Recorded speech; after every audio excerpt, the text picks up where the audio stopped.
Un jour de pluie battante, j'ai recueilli une inconnue. Par pure bonté de cœur, je l'ai accueillie chez moi.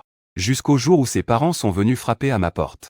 Ce n'est qu'à ce moment-là que j'ai découvert qu'elle était en fait l'héritière d'une famille richissime. Je pensais que nos chemins se sépareraient là, pour ne plus jamais se croiser. Mais ce que je n'aurais jamais, au grand jamais, pu imaginer, c'est qu'elle s'est mise à venir en douce chez moi, tous les jours. Elle se faufilait même dans ma chambre pendant mon sommeil, me caressant la joue en m'appelant un grand frère. C'est à ce moment-là que j'ai enfin compris. Ce n'était pas du tout une pauvre petite chose sans défense. C'était un véritable petit chaton pot de colle. La pluie, à la fin de l'été, arrive toujours sans crier gare. Des gouttes grosses comme des billes s'écrasaient sur le bitume, soulevant un léger voile d'embrun, serrant contre moi les nouilles instantanées et la bière que je venais d'acheter. Je piquais un sprint en direction de chez moi, la tête rente. Le bas de mon pantalon était déjà trempé par les éclaboussures de boue du bord de la route. Il collait désagréablement à mes mollets. Une sensation indescriptible. À la lueur blafarde d'un lampadaire, j'ai aperçu sur un banc, à l'entrée de la résidence, une silhouette recroquevillée sur elle-même. J'ai marqué une pause. En m'approchant, j'ai vu que c'était une jeune fille. Elle portait une jolie robe blanche. Mais le bas de sa robe était déjà trempé par la pluie. Le tissu collait à son corps frêle. Ses longs cheveux noirs de jais, dégoulinant d'eau, lui collaient aux joues et à la nuque. Des gouttes d'eau perlaient au bout de ses cheveux. Mais elle semblait ne rien sentir. Simplement assise là, silencieuse, les bras enroulés autour de ses genoux, parfaitement immobile. On aurait dit que cette pluie battante ne lui faisait rien. En voyant sa silhouette si frêle, mon cœur s'est serré inexplicablement. Après avoir hésité quelques secondes, je me suis quand même approché, mon parapluie à la main. Je l'ai abrité sous mon parapluie, étouffant le bruit de l'averse. La jeune fille, comme tirée de sa torpeur, a lentement relevé la tête. Ses yeux étaient grands et brillants. On aurait dit des raisins noirs baignant dans l'eau. Le pourtour de ses yeux était rougi, son regard empreint de confusion et de désarroi. Des gouttes d'eau perlaient sur ses longs cils. À chaque clignement, une goutte roulait sur sa joue, glissant le long de sa peau pâle pour disparaître dans son col. Une pluie pareille. Pourquoi tu ne trouves pas un endroit pour t'abriter? J'ai dit ça pour briser le silence. Ma voix était un peu étouffée par le bruit de la pluie. La fille a pincé les lèvres. Ses lèvres étaient violettes de froid. Mais elle n'a rien dit. Elle s'est contentée de me regarder. Son regard était d'une pureté désarmante. Et il y avait cette pointe de détresse. Ça m'a fendu le cœur. J'habite juste à côté. Si tu veux, tu peux venir t'abriter chez moi en attendant. À peine avais-je prononcé ces mots que je les regrettais. Un homme et une femme, seuls. C'était bien trop direct. Si elle me prenait pour un pervers, c'était la catastrophe. Alors que j'hésitais encore sur la façon de me justifier, la fille a doucement hoché la tête. D'une voix à peine audible. Merci. Il m'a fallu un instant pour réagir. J'ai décalé un peu plus le parapluie de son côté. Allons-y, tu vas tomber malade. Quand elle s'est levée, elle a un peu chancelé. Par réflexe, je l'ai soutenue. Mes doigts ont effleuré son bras. J'ai sursauté en sentant à quel point sa peau était glacée. Cette fille devait être sous la pluie depuis un bon moment. Le parapluie n'était pas bien grand. À deux dessous, on était forcément un peu à l'étroit. J'ai essayé de pencher le parapluie le plus possible de son côté, laissant la moitié de mon corps sous la pluie. Les gouttes glaciales me fouettaient le dos, me faisant frissonner. Nous n'avons pas échangé un mot sur le chemin. Dans le couloir, la lumière activée par le son s'est allumée à nos pas. Une lueur jaunâtre a inondé l'étroite cage d'escalier. Ses pas étaient légers, comme un petit chaton effrayé. Elle me suivait de très près.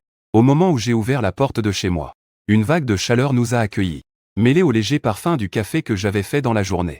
La jeune fille se tenait dans l'entrée, la tête baissée, la respiration un peu courte. Ses doigts trituraient le bas de sa jupe trempée. Elle ne savait pas où se mettre. Assieds-toi où tu veux. J'ai refermé le parapluie et l'ai posé dans un coin. Je me suis retourné pour chercher des chaussons dans le meuble à chaussures. Je n'ai pas vraiment de chaussons pour femme à la maison. Tu n'as qu'à prendre les miens en attendant. Ils sont un peu grands. Elle a murmuré un petit merci. Elle s'est penchée pour enfiler les chaussons. Et en effet, ils étaient bien trop grands pour elle. Ses orteils atteignaient à peine le bout. Du coup, quand elle marchait, sa démarche était un peu maladroite, mais ça la rendait étrangement mignonne. J'ai posé les nouilles instantanées et la bière que j'avais achetée sur la table basse. Puis je suis allé chercher une serviette sèche dans la salle de bain et je la lui ai tendue. Sèche-toi d'abord les cheveux. Tu vas attraper froid sinon. Je vais te trouver des vêtements propres. Mais j'ai eu beau chercher, évidemment, je n'avais aucun vêtement pour femme. Finalement, j'ai seulement trouvé un t-shirt et un short qui me paraissaient assez petits. La taille est sûrement un peu grande.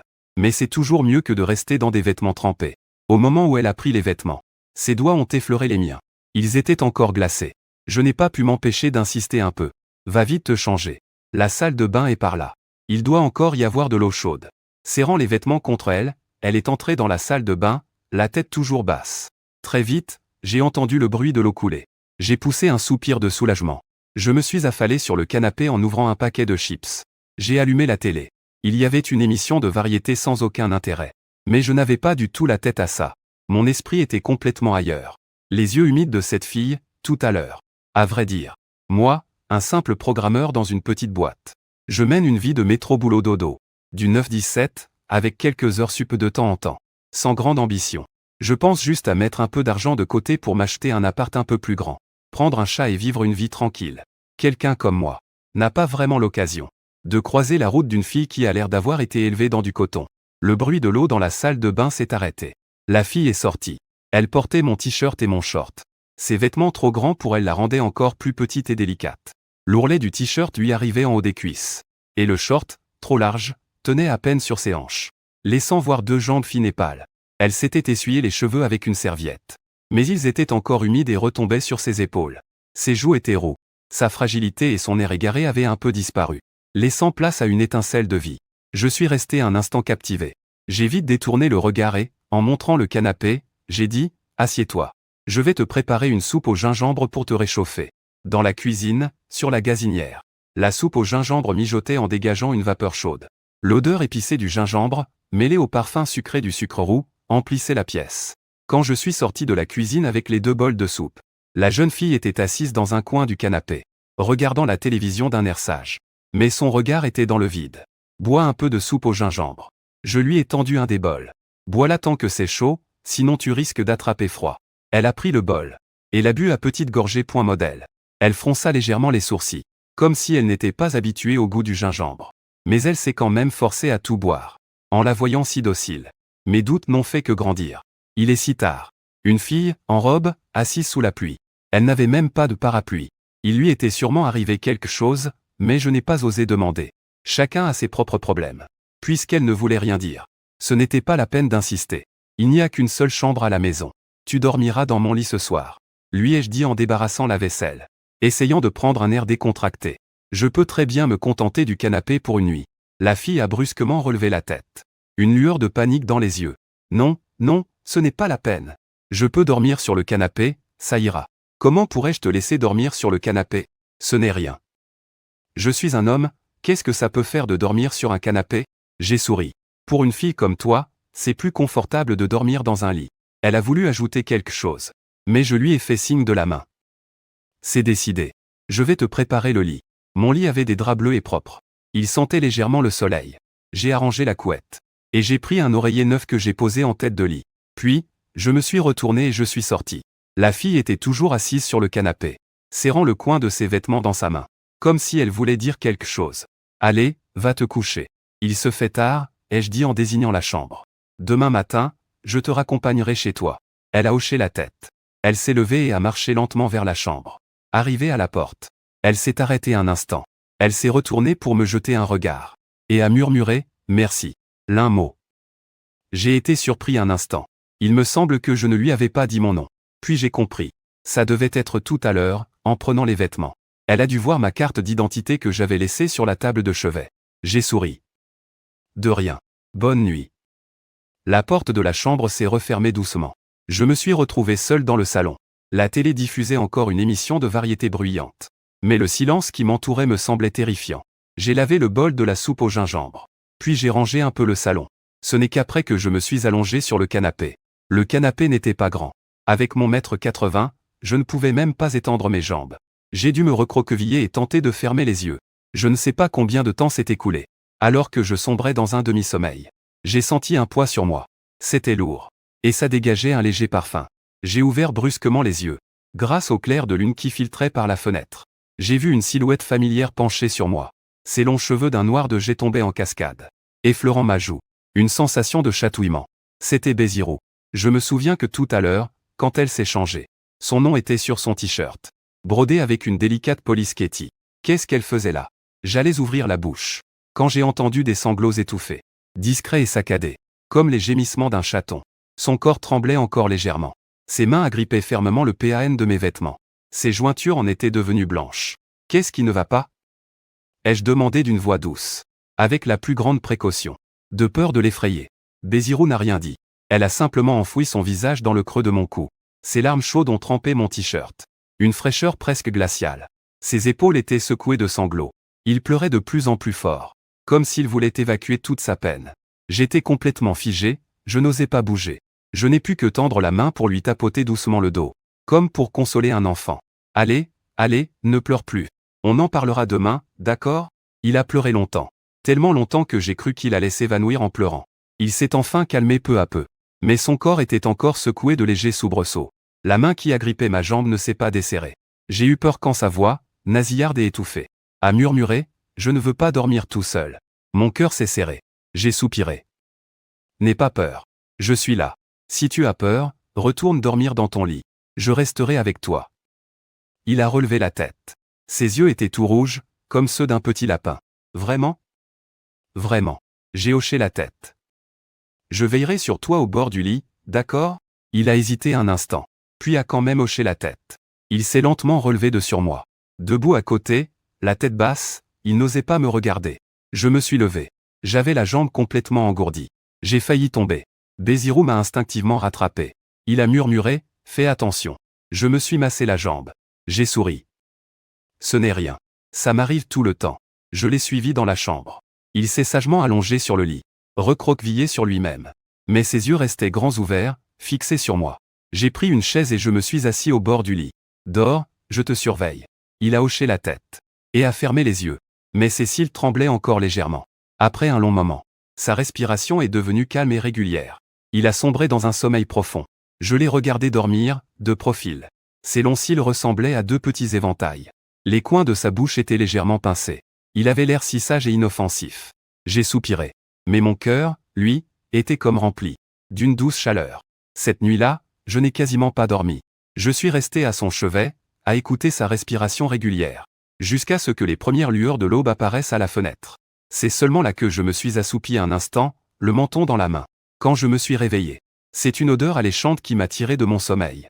J'ai ouvert les yeux. Le soleil filtrait déjà à travers les rideaux. Dans la chambre agréablement chauffée, il n'y avait plus aucune trace de Bézirou. Je me suis levé. Je me suis étiré. Et je suis allé dans le salon.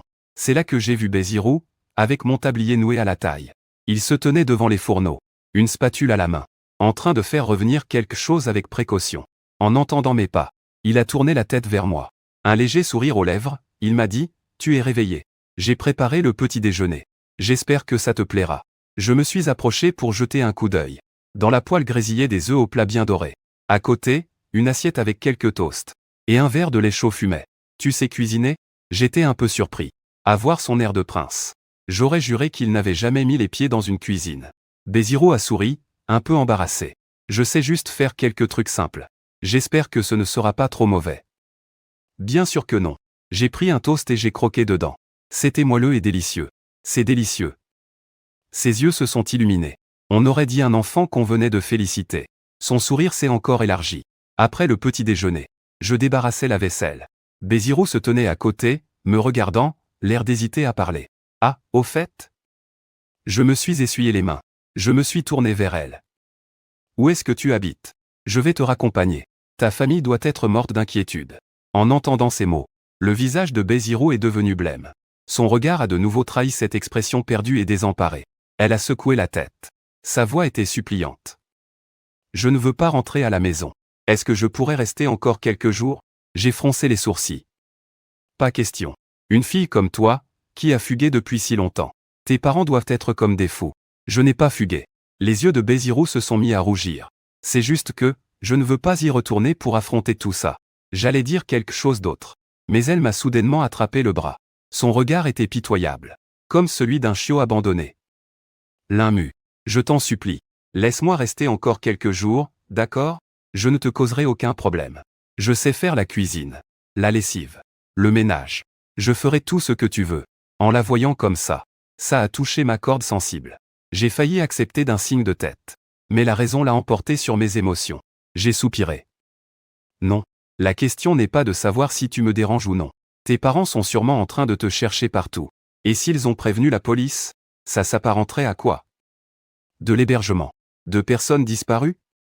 La main de Bézirou est lentement retombée. Son regard s'est éteint. Elle a baissé la tête et a murmuré, « Désolé. » En le voyant dans cet état, l'air complètement abattu. Ça me faisait de la peine. Mais j'ai pris sur moi et j'ai sorti mon téléphone. Écoute, je vais contacter ta famille, d'accord? Béziro a relevé la tête d'un coup. Une lueur de panique dans les yeux. Non. Ne les contactez pas. Sa réaction était si violente. J'ai été surpris un instant. Puis j'ai compris qu'il avait dû se disputer avec sa famille. Ma main qui tenait le téléphone est restée suspendue en l'air, alors que je regardais ses yeux rougis. Ma résolution a commencé à vaciller. Il avait l'air si pitoyable. Si je contactais vraiment sa famille, ne serait-il pas encore plus malheureux? Mais si je ne le fais pas, et que sa famille appelle la police et le retrouve chez moi, je serais dans de beaux draps. On m'accuserait d'avoir enlevé un jeune homme de bonne famille. Même avec 100 bouches, je ne pourrais jamais me justifier. Après avoir longuement hésité, j'ai serré les dents, et j'ai ouvert mes contacts, prêt à appeler la police. Je dirais juste que j'ai trouvé un garçon qui s'était perdu. Au moment où mon doigt allait appuyer sur la touche d'appel, Béziro s'est jeté sur moi, et a attrapé mon poignet.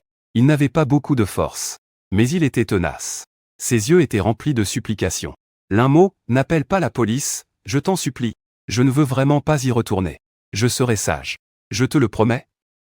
Ses larmes se sont remises à couler, tombant goutte à goutte sur le dos de ma main. Elles étaient si brûlantes qu'on aurait dit qu'elles allaient me transpercer la peau. En regardant ses yeux trempés de larmes, ma dernière barrière de défense s'est complètement effondrée. J'ai soupiré. Puis j'ai posé mon téléphone. Bon, tu as gagné. Tu peux rester ici pour le moment. Mais tu dois me dire comment tu t'appelles. Modèle. Quel âge as-tu? Et pourquoi tu ne rentres pas chez toi? Béziro passa des larmes au rire. Elle hocha vivement la tête. Je m'appelle Béziro. J'ai 22 ans cette année. C'est juste que je m'étouffais un peu à la maison. Je voulais sortir prendre l'air. Je sentais bien. Je savais qu'elle mentait. Mais elle ne voulait rien dire. Je n'ai pas insisté. J'ai juste hoché la tête. D'accord. Alors, tu peux rester ici. Mais il y a des règles. Tu ne touches pas à mes affaires.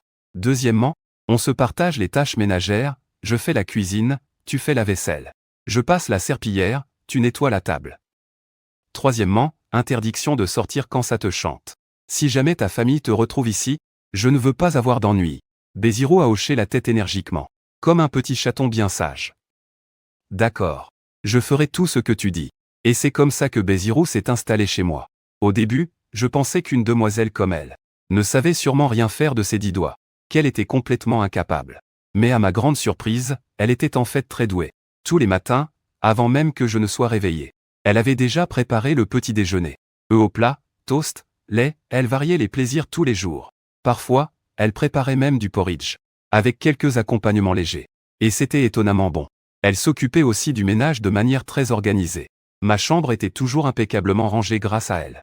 Le sol était si propre qu'on pouvait s'y voir dedans. Les livres sur l'étagère étaient triés par catégorie, et parfaitement alignés. Même les vêtements sales que j'avais laissés sur le canapé, elle les avait lavés et étendus sur le balcon. Il sentait même légèrement la lessive. Mais elle avait aussi ses moments de maladresse. Une fois, j'ai fait des heures supplémentaires et je suis rentré très tard. À peine la porte franchie, j'ai senti une odeur de brûlé. Je suis entré dans la cuisine pour voir. Et Béziro était planté devant la cuisinière, fixant un truc tout noir dans la casserole. Complètement désemparée. Elle avait même un peu de suie sur le visage. On aurait dit un petit chat barbouillé. Qu'est-ce que tu fabriques? Ne sachant s'il fallait en rire ou en pleurer, je me suis approché et j'ai éteint le gaz. En me voyant, le visage de Béziro est devenu tout rouge. Elle a baissé la tête et m'a dit tout bas, je voulais te préparer du porc braisé. Mais je l'ai brûlé sans faire exprès. J'ai regardé la chose dans la casserole qui ressemblait à un morceau de charbon. Je n'ai pas pu m'empêcher de rire. Tu n'as pas mis d'huile, c'est ça? Elle a hoché la tête. J'ai lu sur la recette qu'il fallait d'abord caraméliser le sucre. Alors j'ai mis le sucre directement. Et puis ça a brûlé. J'ai soupiré. Je lui ai caressé les cheveux. Petite sotte. Pour caraméliser le sucre, il faut d'abord mettre de l'huile. Je vais t'apprendre. Ce soir-là, nous avons passé un bon moment à nous affairer dans la cuisine. Et nous avons finalement réussi à préparer une assiette de porc braisé digne de ce nom. Même si la présentation n'était pas terrible. Le goût était plutôt bon. Béziro se régalait. Ses yeux brillaient. Linmu, tu es incroyable. J'ai souri. Oh, ce n'est rien du tout. Mais au fond de moi, mon cœur fondait de douceur. Une autre fois, je jouais aux jeux vidéo à la maison pendant le week-end. J'étais en pleine partie acharnée. Quand Béziro a soudainement accouru et a tiré le coin de mes vêtements. Linmu, regarde. Ma plante grâce à une nouvelle pousse. Sans même lever la tête. J'ai juste marmonné un MMH pour la forme. Mais elle n'a pas lâché l'affaire. Elle a brandi le pot de la plante grasse juste devant mon visage. Regarde, je te dis. Il y a vraiment une nouvelle pousse. C'est trop mignon. J'ai été forcé de lever la tête. J'ai regardé la plante grasse et potelée dans ses mains. Et en effet, une petite pousse d'un vert tendre pointait à son sommet. Puis j'ai regardé son visage tout excité. Elle avait des étoiles dans les yeux. Toute mon irritation s'est envolée en un instant. J'ai posé ma manette de jeu. Je lui ai caressé les cheveux. C'est vrai, c'est plutôt mignon. Comme toi. Son visage de papier froissé est devenu tout rouge en un instant. Il a baissé la tête et s'est enfui en courant, me laissant seul sur place, à regarder sa silhouette s'éloigner. J'ai souri bêtement pendant un long moment. Notre vie commune était paisible et chaleureuse. Chaque jour, j'allais travailler. Lui restait à la maison pour lire, arroser les plantes et faire le ménage. Quand je rentrais du travail, un repas bien chaud m'attendait. Parfois, quand je travaillais tard, il s'asseyait sur le canapé du salon et attendait mon retour avec une petite lampe allumée. Dès qu'il me voyait franchir la porte, il accourait vers moi en souriant, pour prendre la mallette que j'avais à la main. Tu es rentré. Je t'ai gardé ton repas au chaud. En le regardant s'affairer, mon cœur se réchauffait. C'était une sensation très étrange. Comme si quelque chose prenait racine et germait doucement en moi. Je me suis peu à peu habitué à sa présence à la maison. Et au fait qu'il me suive partout, un peu collant. En m'appelant Suzuki. Parfois, je ne pouvais m'empêcher de penser que, si cette vie pouvait durer éternellement, ce ne serait pas si mal. Malheureusement, les bonnes choses sont toujours de courte durée. Ce jour-là, en rentrant du travail, à peine arrivé dans le couloir de l'immeuble, j'ai vu un groupe d'hommes en costume noir. Ils se tenaient là, l'air grave. À leur tête se trouvait un homme d'âge mûr, vêtu d'un costume hors de prix. Il avait une allure raffinée, mais dégageait une autorité à peine perceptible. Mon cœur a raté un battement. J'ai eu un mauvais pressentiment. Et bien sûr, à peine arrivé devant ma porte, cet homme s'est avancé vers moi. Il m'a toisé de la tête aux pieds, puis a demandé « Excusez-moi, êtes-vous monsieur Linmo ?» J'ai hoché la tête. « C'est moi. »« Excusez-moi, qui êtes-vous ?»« Je suis le père de Bézirou, Bézengong. » La voix de l'homme d'âge mûr était calme et autoritaire. Je fus de nouveau abasourdi. J'avais déjà entendu ce nom, Bézengong. C'est le président du groupe Bay. L'homme qui fait la pluie et le beau temps dans le monde des affaires. Je n'aurais jamais imaginé qu'il était le père de Bézirou. Je suis resté figé sur place, ne sachant plus quoi dire. C'est à ce moment-là que la porte de la chambre s'est ouverte et Bézirou est sorti. En voyant le groupe de personnes devant la porte, son visage a blêmi instantanément. Elle s'est instinctivement cachée derrière moi, s'agrippant au PAN de ma chemise. En voyant Bézirou, l'expression tendue de Bézengong s'est un peu adoucie. Son regard trahissait un mélange de peine et d'inquiétude. « Rourou, ma petite, tu t'es enfuie depuis si longtemps. Tu ne sais pas à quel point ta mère et moi étions inquiets ?» Bézirou a baissé la tête et a murmuré « Pardon, papa. » Bézengong a soupiré. Il ne l'a pas réprimandé davantage. Il s'est plutôt tourné vers moi, le regard empreint d'une certaine gratitude. « Monsieur Linmo, merci d'avoir pris soin de Rourou pendant tout ce temps. » J'ai rapidement agité la main. « Ce n'est rien. Ce n'était vraiment pas grand-chose. » Bézengong a hoché la tête, puis a de nouveau regardé Bézirou, qui se cachait derrière moi. « Rourou, rentre à la maison avec papa. Ta mère t'attend à la maison. » Le corps de Bézirou a tressailli. Sa main qui agrippait ma chemise s'est resserrée. « Papa, je ne veux pas rentrer. Je veux rester ici. » Bézengong a froncé les sourcils. « N'importe quoi. Ce n'est pas un endroit pour toi. Rentre avec moi. » « Non. » Bézirou a relevé la tête, le regard déterminé. « Je reste ici, avec Linmo. » Mon cœur a sursauté. Je lui ai vite tiré le PAN de sa chemise. « Rourou, arrête de faire des histoires et rentre à la maison avec ton père. » Bézirou se tourna vers moi. Les yeux rouges, elle murmura « Linmo. Toi aussi, tu veux que je parte ?» En croisant son regard, mon cœur se serra. C'était terriblement douloureux. J'ouvris la bouche, voulant dire quelque chose, mais aucun son ne sortit. Bézengong observa notre interaction. Une lueur de compréhension traversa son regard. Il réfléchit un instant, puis dit « Rourou, si tu veux vraiment rester ici, papa ne te forcera pas. Mais tu dois promettre à papa de rentrer nous voir régulièrement, ta mère et moi, d'accord ?» Bézirou resta figée. Elle regarda Bézengong, incrédule. « Papa, tu es sérieux ?» Bézengong hocha la tête. Il eut un sourire résigné. « Toi alors, depuis que tu es petite, tu es si têtue. Ta mère et moi, on n'a jamais rien pu te refuser. » Après quoi, il se tourna de nouveau vers moi. Son regard était grave. « Monsieur Linmo, je sais. Vous pensez peut-être que notre Rourou est un peu capricieuse. Mais c'est une fille bien. J'espère que vous prendrez bien soin d'elle. Si jamais vous osez lui faire du mal, je ne vous le pardonnerai absolument pas. » Une douce chaleur envahit mon cœur. Je hochai la tête solennellement. « Monsieur, rassurez-vous, je prendrai bien soin de Rourou. » Bézengong hocha la tête, satisfait. Il adressa encore quelques recommandations à Bézirou, avant de partir avec ses hommes. Alors que leur voiture disparaissait au loin, je poussai un soupir de soulagement. En me retournant, je vis Bézirou qui me regardait. Ses yeux brillaient, comme s'ils étaient remplis d'étoiles. Je lui souris. Bézirou se jeta dans mes bras, et m'enlaça la taille. Sa voix était douce. Bonjour. L'un mot, merci de ne pas m'avoir chassé. Je l'ai prise dans mes bras. Son léger parfum frais flottait jusqu'à mes narines. Ça m'a réchauffé le cœur. Imbécile, comment aurais-je pu te chasser? À partir de ce jour, Bézirou s'est installée chez moi, au grand jour. Elle n'avait plus aucun souci à se faire. De temps en temps, Bézengong envoyait quelqu'un nous apporter des choses. Mon petit appartement était rempli de nourriture, de vêtements et de toutes sortes d'objets. Il a même insisté pour me trouver un logement plus grand. Mais j'ai refusé. Je trouvais que ce petit appartement était très bien comme il était. Il n'était peut-être pas grand, mais il était très chaleureux, rempli de nos souvenirs à tous les deux.